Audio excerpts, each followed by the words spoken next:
प्रभु यीशु मसीह के सामर्थी और जलाली नाम में आज फिर दिनांक 23 नवंबर दिन मंगलवार को हम आप सबका स्वागत करते हैं। आज के दिन के लिए जो वचन है वो लिया गया है लूका रचित सुसमाचार उसका 16 अध्याय उसका 22 पद। वचन इस प्रकार से कहता है, और ऐसा हुआ कि वह कंगाल मर गया और स्वर्गदूतों ने उसे लेकर इब्राहिम की गोद में पहुंचाया और वह धनवान भी मरा और गाड़ा गया। प्रभु में मेरे प्रिय लोगों, आज के दिन मैं आपसे 3 प्रकार की गोद की बात करना चाहूंगा।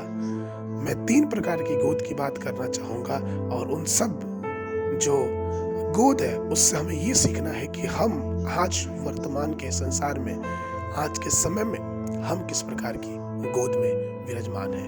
पहला जो गोद है वो इब्राहिम की गोद, जो हमने वचन पढ़ा कि तब वह कंगाल मर गया और वो इब्राहिम की गोद में पहुंचाया गया। प्रभु मेरे प्रिय लोगों, अगर हम इब्राहिम की गोद के विषय में वचन में पढ़ेंगे तो ये एक ऐसा गोद है जहां पे परमेश्वर अपने लोगों को आराम देना चाहता है। धरती पे उठाए जाने वाले दर्द और पीड़ा से, दुख से, परेशानी से, तकलीफ से जब हम नजात पाके उस अनंत काल की तरफ जाते हैं, उस अनंत जीवन के लिए जाते हैं, तो ये अनंत जीवन में परमेश्वर हमें अब्राहम का गोद जिसे वो चाहता है वो उसको देता है। और दूसरी जो गोद है वो जो वचन में पाया जाता है वो है दलीला की गोद। और हम सब जानते हैं कि ये दलीला की गोद का क्या तात्पर्य है। एक परमेश्वर का दास जो कि अभिषिक्त था, उसके ऊपर परमेश्वर की सब प्रकार की आशीष थी, पवित्र आत्मा सामर्थ के द्वारा उसके ऊपर उतरता था। लेकिन फिर भी जब उसने अपने जीवन को दलीला की गोद में डाल दिया तो वो पूरी तरह से विलासिता में, संसार की बातों में, संसार के सुख में, संसार की बातों में अपने आप को निछावर कर दिया।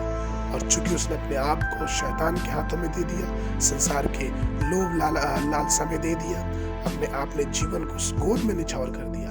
और इस कारण से वचन कहता है कि यहाँ तक कि उसकी आंखें फोड़ी गई, उसकी सारी ताकत उसके पास से चली गई। इसलिए बहुत ही जरूरी है हमें और आपको कि जब हम इस संसार में रहते हैं, ये जो संसार है ये वो विलास का संसार है, ये पापमय गोदों से भरी हुई संसार है, अनैतिकता से भरा हुआ संसार है। इसलिए तो बार बार परमेश्वर का वचन इस बात से चिताता है कि नीति वचन उसका 2 और 18-19 पद में वचन इस प्रकार से कहता है, उसका घर मृत्यु की ढलान पर है और उसी गड्ढे मरे हुए के बीच पहुंचाती है, और उसके पास जाते ही उनमें से कोई भी लौट नहीं आता और न वे जीवन का मार्ग पाते हैं। कई प्रकार के ऐसे पद हम वचन में देख पाते हैं कि किस प्रकार से मनुष्य उस दलीला के गोद में, संसार में अपने जीवन को बिताते समय रखता है। नीति वचन की पुस्तक उसका 5 और 8 और 14 पद, 8 से 14 पद अगर हम पढ़ेंगे तो हमें ये पता चलेगा किस प्रकार से एक मनुष्य जो कि बहुत ही परिश्रमी रहता है, बहुत ही मेहनत कश रहता है,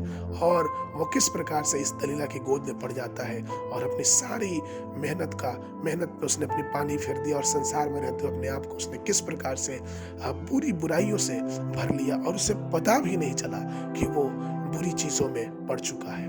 इसलिए मेरे प्रिय लोगों, हमें ध्यान देना है कि जब हम इस संसार में रहते हैं तो हम किस प्रकार की गोद में अपने जीवन को निछावर कर रहे हैं। और तीसरी जो गोद है वो पाई जाती है परमेश्वर की आशीष की गोद, परमेश्वर के अनुग्रह की गोद। और ये वो गोद है जब हम संसार में रहते हुए परमेश्वर की उदारता को ध्यान देते हैं, परमेश्वर की आशीषों पे ध्यान देते हैं और उस परमेश्वर के हर एक आशीषों को के रूप में हम उसे धन्यवाद देते हैं, हम उसके अनुग्रह के लिए उसका धन्यवाद देते हैं। और एक एक कदम हम परमेश्वर के अनुग्रह में, परमेश्वर की आशीष में हम बढ़ाना चाहते हैं।